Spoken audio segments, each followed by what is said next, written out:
2023 সালের মে মাস।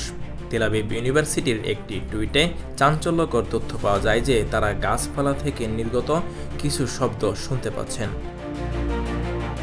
মূলত গাছপালা শব্দ করে কান্না করে, কিন্তু আমরা তার শব্দ শুনতে পাই না।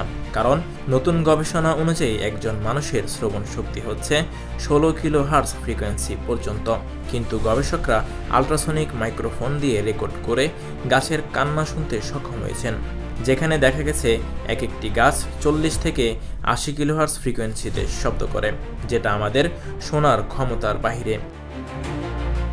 তেল আবিব ইউনিভার্সিটির গবেষকরা গাছের শব্দ করার পেছনের যে কারণগুলো খুঁজে পেয়েছেন সেগুলো হচ্ছে গাছকে শারীরিকভাবে আঘাত করা, ডালপালা কেটে ফেলা অথবা গাছের পাতা ছিঁড়ে ফেলা।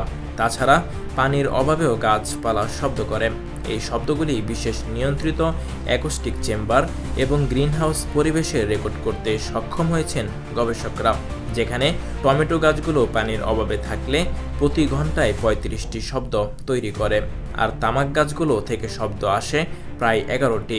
এই শব্দগুলি পপকর্নের পপিংয়ের সাথে তুলনা করা হয় এবং স্বাভাবিক কথোপকথনের মতোই জোরালো শোনায়। এই আবিষ্কারটি পরিবেশ এবং কৃষির জন্য গুরুত্বপূর্ণ প্রভাব ফেলতে পারে, যেটা কৃষির উন্নতিতে একটি প্লাস পয়েন্ট হতে পারে। কেননা গবেষকরা দেখতে পেয়েছেন গাছপালা এই শব্দের মাধ্যমে পারস্পরিক সংকেত আদান প্রদান করে সম্ভাব্য বিপদের সংকেত দিতে পারে। কৃষিতে আল্ট্রাসনিক শব্দ শনাক্ত করার ক্ষমতা কৃষি ব্যবস্থাপনার জন্য নতুন সুযোগ সৃষ্টি করতে পারে। কৃষকরা এবং গবেষকরা এই প্রযুক্তি ব্যবহার করে খরা, পোকামাকড়ের আক্রমণ বা রোগের প্রাদুর্ভাবের জন্য আগাম সতর্কতা ব্যবস্থা তৈরি করতে পারেন, যা একটি টেকসই কার্যকর কৃষি ব্যবস্থাপনা গড়ে তুলবে।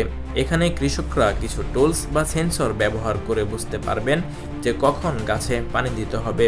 শুধু পানি দেওয়াই নয়, আগাম কিছু সংকেত পেতে কৃষকদের সহায়তা করবে এরকম প্রযুক্তি।